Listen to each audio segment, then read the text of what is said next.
ako banza kubaka ari fresh shanye ntago urugo rwambereye umuvumo ahubwo n'inyatsi rwigeze rumira n'abanyamugange mukunda kena n'ubu ndacyamukunda ntako ntageze akurangarananira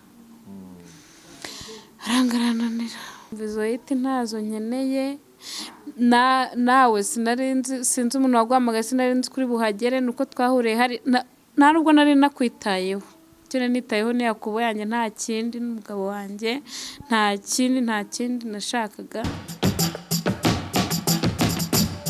Yes, nizere ko mumeze neza kandi nizere ko ubuzima bukomeje kugenda neza. Gahunda ni yayindi ni mube muretse ubusambanyi, mube muretse kugira nabi, mube muretse guhemuka.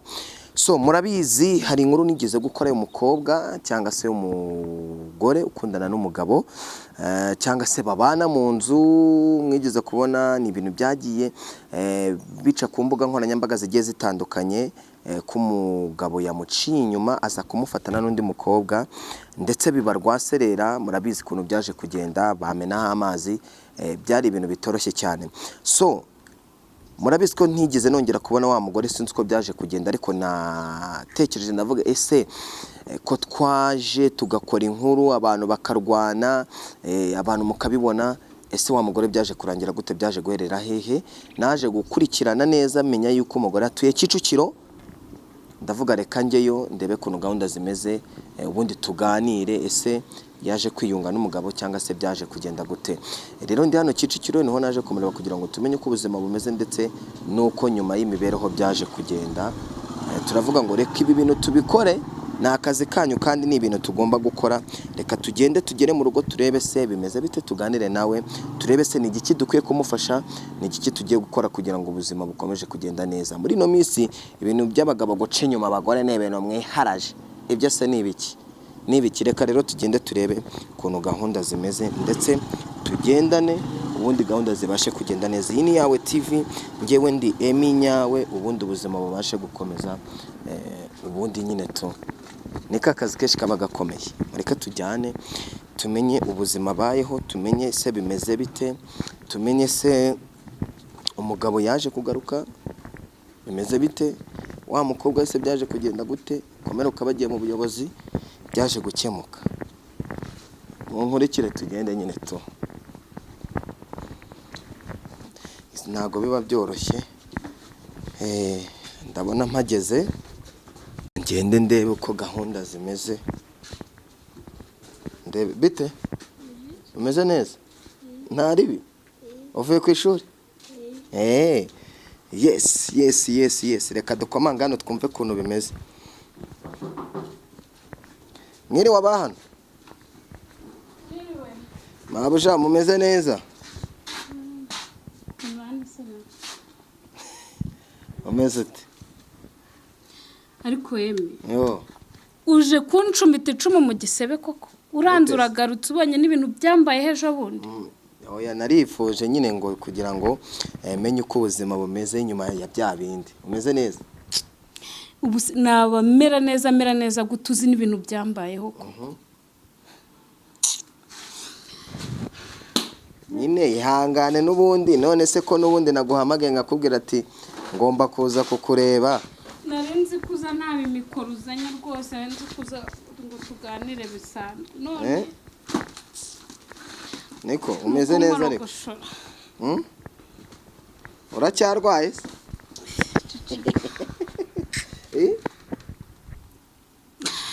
Yewe ubu merewe nabi kuva cyaje umugabo namufatira kuri yandaya.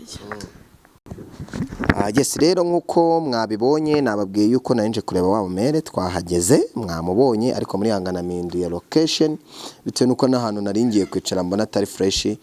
Mwagiye mubona ibintu byinshi bigiye bitandukanye, mwagiye mwabonye video kuri Yawe TV yabanjirije iyi ngiyi y'umugore wafashe umugabo amuca inyuma, bibi ntambara. Bamwe mugira ngo ni kagatwiko ka Emi, maravuga ati Emi no gutwika, Emi ni ibiki, aba bantu wabishyuye angahe? Ntago mba nabishyuye mwuka byara. Hari giye mureba ibintu abantu dukora mukazana ibintu byo ngo byankonkonkonko, mube muretse rero tuganire nawe twumve uko ubuzima bumeze bite. so Umeze neza? ntabwo namera neza rwose, ntabwo ukurikije n'ibyambayeho n'ibyakubayeho. Urambonye ati ndi kugucumita icumu. ntabwo umutima wanjye urakira pe, kuko uriya munsi nagize igikomere kimwe kirenze. Turagira ngo utuvire imuzi n'imuzingo, ubundi byatangiye gute we n'umugabo we kugira ngo mutangire gushwana cyangwa se ajya atangira kuguca inyuma? Umugabo wanjye rero tugishakana twe tubanye neza pe, ariko n'ubundi ari wa mugabo w'umuhehesi, ariko njye ntabizi, nkabyumva mu magambo umugabo waguca inyuma, nkabatukana mukajya munzanira ayo makuru, afazari muzampamagare binyereke gutya mbibone bizava, ariko apana kuza mumbwira amagambo. Umugabo ariko ntabinyereke.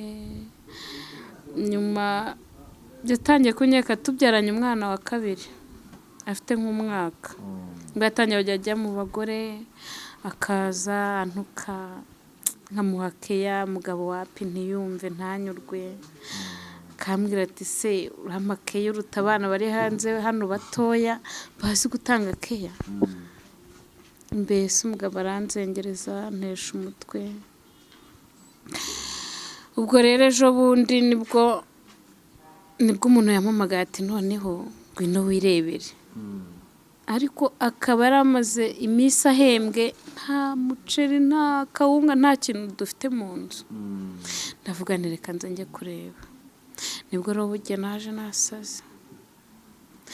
Nawe kumva ngo umugabo wawe arimo araguca inyuma, ni ikintu gikomeye. Nawe wumvishe ngo umugore ari kuguca inyuma, urumva byoroshye? Ubwo rero nibwo naje nasaze, twaburaye, naziritse agashumi mu nda, nsize abana barira, ndavuga nteka ndebe ihabara bari kumwe. Nibwo naje nashasaza umugore, nindaya irankubita, ijisho bari barimenye. Ati nawe amennye ibintu. Yankubise ikintu mu jisho, aransunika ndakoroboka hano, umva nari mpfuye. Nicura cyatumye njyayo, ntabwo ubundi niyo mapfira abana banjye bari kurerwa nane, ndababara, agahinda karanyegeka. Ubuse none umugabo yagiye kuva cyagiye sindongera kumuca iryera. Cyakora hari umushuti wambwiye ngo hari inshoreke ariho ngo za Nyacyonga iyo ngiyo. Nibyo nararekeye, sinakorerwa njya kwirwa ndwana n'abagore, kuko ntabwo ari baba bamukuye mu rugo bamujyana, niwe ubishyira. Ese ubona ari iki gituma umugabo wenda wawe yaraguciye inyuma cyangwa se bigenda gutyo? Ni uburara n'ubuhehesi, kuko ntako ntagize. Cyangwa ntabwo umuhake yasha. Ubuse nkubwire gute koko?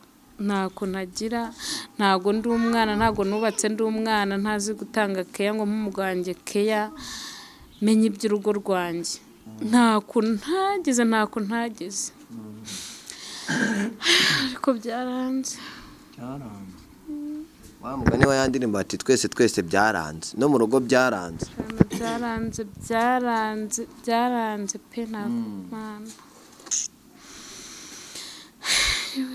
Ni agahinda gusa. Ubu twana tumbaza ngo papa ari he, nkabura icyo mvuga. Nkabeshya ngo yagiye mu kazi, sinzi niba azanagaruka. Inzara bajya ati papa ari he. Nacuruzaga inyanya mu isoko n'intoryi, ndahomba kubera guhahamo. Ejo simbona igishoro, ngagasabune ngakunyu ngayo byo kurya.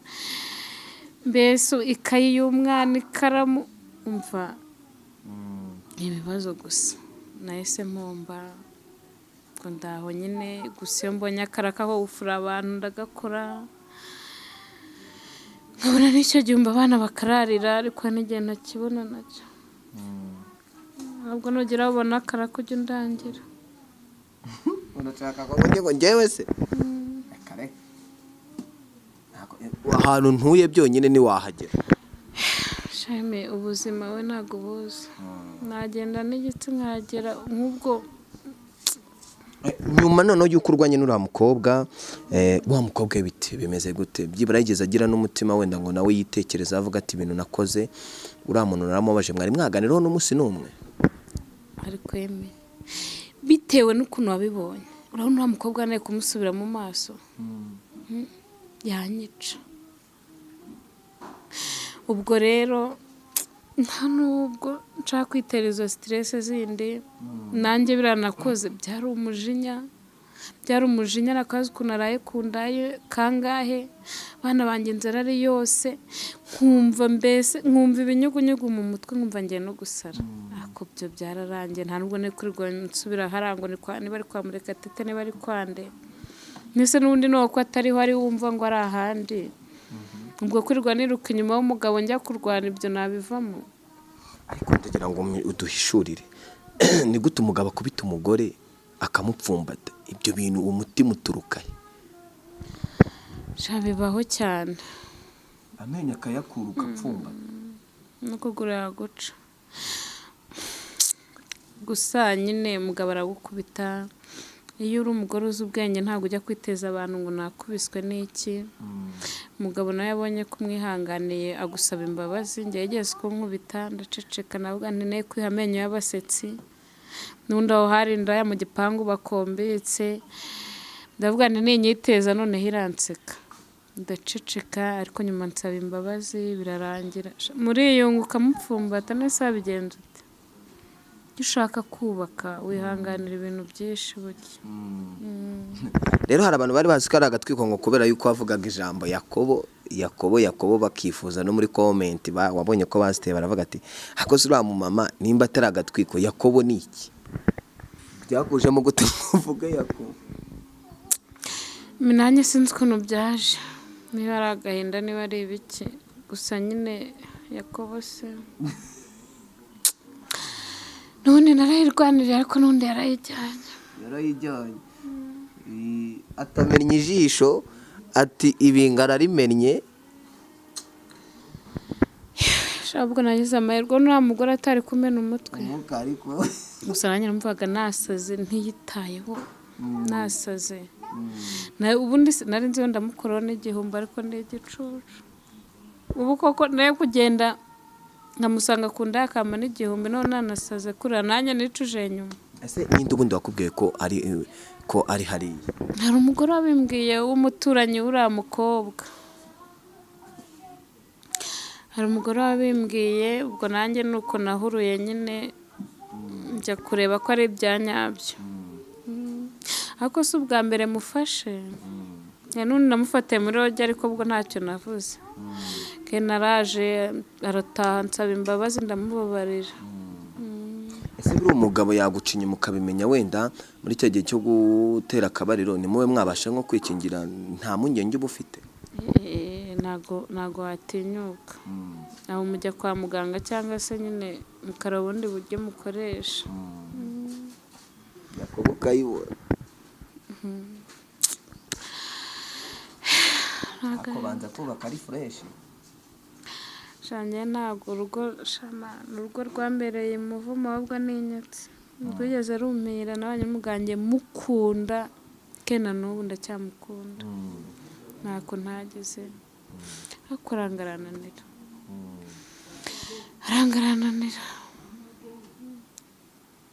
ubu noneho ubuzima buhagaze nicyo kuvuga ubuzima noneho buhagaze gute nyuma y'uko umugabo noneho agutaye mu buzima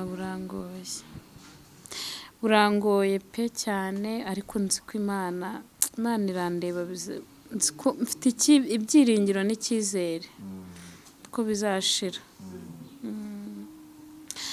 ngo nyine ni ukubona akaraka nk'agakora hano igihe wenda nzabona n'icyo gukora nizera Imana ko ari ishobora byose Imana izagushoboza harya umugabo yitwa nde yitwa Songe nta rindi zina agira yitwa Songe Songe ni irihimbano undi yitwa Claude Gasonge songe n'irihimbano nyine abonye ko asuka imisatsi, umugabo w'isongi ukunda imisatsi, ukunda nyine ibintu by'iraha by'abana batoya nyine, kandi akuze nawe ntiyumva ko yubatse urugo, ntiyumva ko afite abana babiri agomba kwitaho. Nuko ubwo rero bumvaga ko ari agatwiko. sha umva, uretse ko ibyo byo gutwika sinanabizi, uretse kumva nabavuga ngo gutwika ariko ntago umuntu yatinyuka gutwika agatwika umugabo yamuciye inyuma bigeze hariya, gusa waba uri gutwika ibiki? Waba uri gutwika ibiki? Amushaka hiti. Umva izo hiti ntazo nkeneye, nawe sinzi umuntu waguhamagaye, sinari nzi kuri buhagere, nuko twahuriye hari nta nubwo nari nakwitayeho. Icyo nitayeho ni Yakobo yanjye, nta kindi, n'umugabo wanjye, nta kindi nashakaga kurwanirira urukundo rwanjye, ariko n'ubundi byarangiye bibaye impfabusa. Wenda ko ufite experience yo kuba warabanye n'umugabo, ubundi ubona ari iki gitumye ingo z'ubu zisenyuka? Ingo z'ubu inyinshi kugira zisenyuke ni ukuba nyine umugore atita ku mugabo. Ariko nanone harimo ntabwo bananiranye ubwabo, umwitaho ukagira gute, ukamwitaho uko bishoboka kose, ariko nawe ntanyurwe. Ariko nanone bitavuze ko hari n'abagore batazi kwita ku bagabo, batazi gutanga keya, akaba yava ku kazi agasanga umugore yibereye mu ma WhatsApp, mbese n'ibyo ntitaye ku mugabo, ntiyamubaza ukazi uko kwagenze, mukuremo inkweto nyine amufate neza amuhekeya, amwakire. Wapi hadashya sorashya harashya nushi harashya mw'iki gihe wa muhungu we, ntabyo se. Gusa inama nagira abagore bagenzi banjye, gusa njye namwitayeho ntako ntagize, ariko arananira, ariko bagiye bagerageza bite ku bagabo babo uko bishoboka. No yakunanira ariko wagerageje, wagerageje, kuko nawe nyuma niyo abona bimucanze avuga ati nyamara umugore wanjye yanyitagaho nuko nigeze numva. Nawe ari igihe kiragera akicuza. Ugiye umuntu uticuza nta mutima aba afite. Nk'ubu wenda ugiye nko kwipimisha ugasanga yakwanduje sida kandi akagusaba kugaruka, byagenda gute? Gusa nuko Imana itabyemera, ariko noneho naba mpfuye inshuro 1000. Sinzi ko napfa kubyakira. Urabona wajya kwipimisha uno munsi n'umwe? Nagiyeyo usanga uri tayari? Nasanze ndi muzima, kuko niyo namufataga yanciye inyuma twarabanzaga tukajya kwa muganga.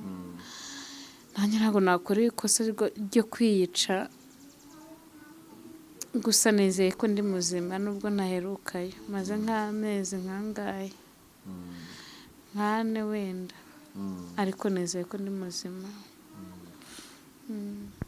Ubu Gasonga aje akagusaba imbabazi noneho namubabarira, ko ni papa w'abana banjye. Papa w'abana bawe ni umuntu uba ukomeye, sibyo? Ntabwo nifuza ko nanjye bakura batabona se, twakomeza kubona gutya batabona se. Agize umutima akaza akansaba imbabazi, nazimuha, namuha imbabazi pe.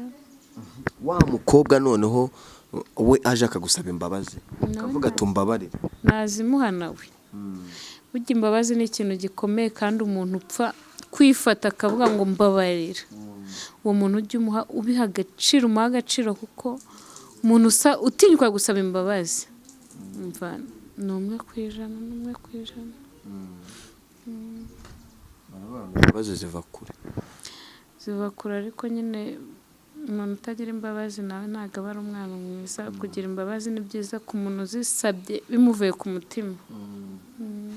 nkawe wenda kubabariye cyangwa wowe umubabariye akagufata wamuciye inyuma, byagenda gute?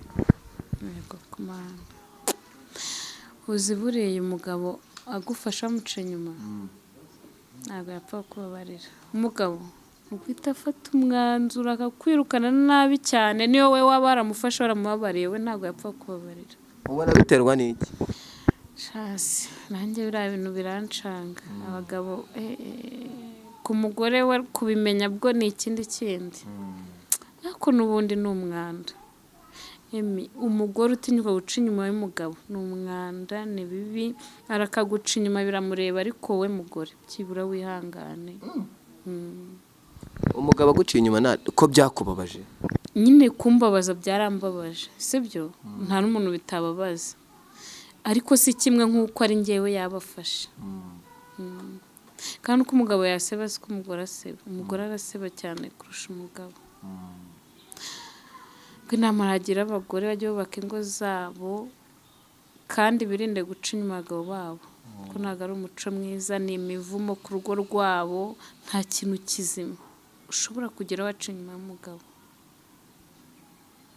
nta kintu kizima n'ubu yantaye ntabwo napfa kumuca inyuma ni ukuri ntabwo nabikora ubu uramutse ubonye nk'umugabo uvuga ati ngenje kuguhoza amarira ko hari abagabo bafatirana abagore mu bibazo akavuga ati ngewe ndumva nshaka kuza kuguhoza amarira ntabwo nabyemera amarira narize ni menshi ndezwa n'umugabo ubwo si uwo nguwo yaba asate yaba ameze ati ego nta nubwo byashoboka kereka hari imana isi ishwanyaguza umutima w'imbere yanjye nkabanza nkareba niba nabwo oya nawe nabyo birahagije ntabwo byakunda ibyo bintu gasongo mwarasezeranye twarasezeranye ako mu murenge gusa nyine twarasezeranye tujye mu murenge arabyemera yarabyemeye ubu se aka kanya gusabye ngo mutandukane ansabye ngo dutandukane wabyemera ari we ubishaka ntabwo nabyanga kuko n'ubundi mbyanze n'undi nta mahoro nagira n'undi mbyanze nta mahoro nagira niyo nabyanga tutabona cyatubana umuntu bujya bwe ngo mutandukane nuko aba atagushaka namuha uburenganzira bwe nta kibazo nyine nanjye nkakomeza ariko abana banjye ntabwo nabamuha komeza nkarira abana banjye ese buri ubona mutazicana ntabwo twakwita wenda aramutse nta munsi yagarutse cyangwa yemeye kugaruka mu rugo ubona nta gihe kizagera ukajya umwibutsa ibi bintu bikaba byakora yuko umwe yanakwica undi weyangiye kubera ko ntabwo nifuza gusenya urugo rwanjye urumva rero burya umuntu yagusabye imbabazi nk'ubu akagaruka nkajya ngumya nkamwibutsa ngo wakoze ibi n'ibi ni hahandi mushyamirana nyine ke n'undi urugo rugasenyuka ahubwo nagerageza no kumwereka ko nabyibagiwe nkanabyirengagiza cyane ahubwo nkanamuha akayakurenza iyo namuhaga na mbere ati ndayishaka abagore bibutsa abagabo amakosa bakoze biriya ni ibintu bibi cyane nta n'ukuntu mwagira urugo rwiza rw'amahoro uhora mwibukanya nyine amakosa umugabo yagukoreye amakosa umugore yagukoreye ubwo uyamwibutsa undi se ubwo aba yamubabariye ni ibintu bibi haramushe tukamwicanya amakimbirane agakomeza mu rugo urabyibagirwa ukabyibagirwa ukabyibagirwa ugakomeza ugatanga keya neza fureshi ndetse cyane wenda washaka ukabaza n'abakuru n'ibyo utazi ukabimenya ukamuha keya wenda hari igihe umugabo yisubiraho nk'ubu gasongo wenda tugarutse akambwira ati emi nk'uko twishyize ku karubanda ndashaka kugaruka tukajyana nkajya gusaba umugore bamwita sonye ntabwo ari gasongo korode akavuga ati ndashaka gusaba imbabazi tujyane nk'uko namutaye ku karubanda wabyemera ntabwo se wabikoze ukamunyumvishiriza ariko wenda akaba yisubiyeho kuko yanteye agahinda umutima wanjye ndumva ureye igisebe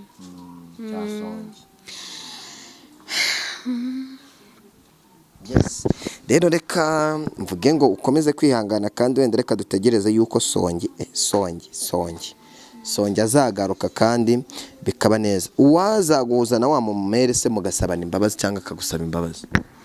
nawe nta kibazo namubabarira. Njye mfite umutima wo kubabarira kandi mfite umutima ntabwo nyine nakwitaka ariko mfite umutima ubabarira. Nta muntu ntababarira pe, pfa kuba nyine nsabye imbabazi. Niyo umuntu atazinsabye bigera nkumva umutima wanjye warabohotse nkamubabarira. Yes, umutima ukamubabarira. Ese rero twari turi kumwe, harya ubundi witwa nde? Nitwa se Ariete. Ariete. aka Song. Uzi izina nubwo wenda bibabaje abantu bakwita Yakobo. Akanwa kavuze gute? Koko. Kana kanwa kavuze bivuye kuki? Ni agahinda wari usanzwe niko wamubwiraga, byari bimeze bite? Kariya kantu rero ni mama twe turanye nyine yakunda kuvuga ngo Yakobo, ngo ibaze nk'ubu ngo nk'indaya njyana ya Yakobo, nyine ibintu nk'ibyo kanjyamo gutyo ngo Yakobo. Noneho ukuntu byaje kuranga kavuga nanjye ntubimbaze, nta gahinda kari kanyeguye. Yes, rero wakoze kwemera kuganira natwe. Nawe wakoze nyine. Gusa nyine nuko nta kundi. Yes, rero mwakoze kubana natwe, Imana ikomeze kubana namwe. Mbifuriza amahoro y'Imana no gukomeza kugubwa neza. Nyarukira kuri Instagram yanjye nitwa emi_2020. Ubundi ubuzima bubashe kugenda neza kandi tubashe gushima Imana n'abantu. Agahunda niyi, mube muretse ubusambanyi, mube muretse gucana inyuma, mube muretse kubeshyanya mu rukundo, ahubwo tugana inzira y'Imana ubuzima bubashe kugenda neza. Nitwa Emi Nyawe, iyi ni Yawe TV. Nyarukira kuri Instagram ya Yawe TV Flowing, ndetse nukenera kutuvugisha duhamagare kuri 0783 247 ubundi gahunda zigende neza. Nshimire wowe uri mu gihugu cy'u Burundi, Amerika, Aziya, ahantu hose urereye mu mpera z'isi cyangwa se isahiri hose hari umunyarwanda ndetse n'umurundi ndetse umuntu wari wese. Imana ikomeze kubana nawe kandi Imana ikomeze kuguha umugisha. Murakoze cyane, amahirwe y'amasamu byo murimo.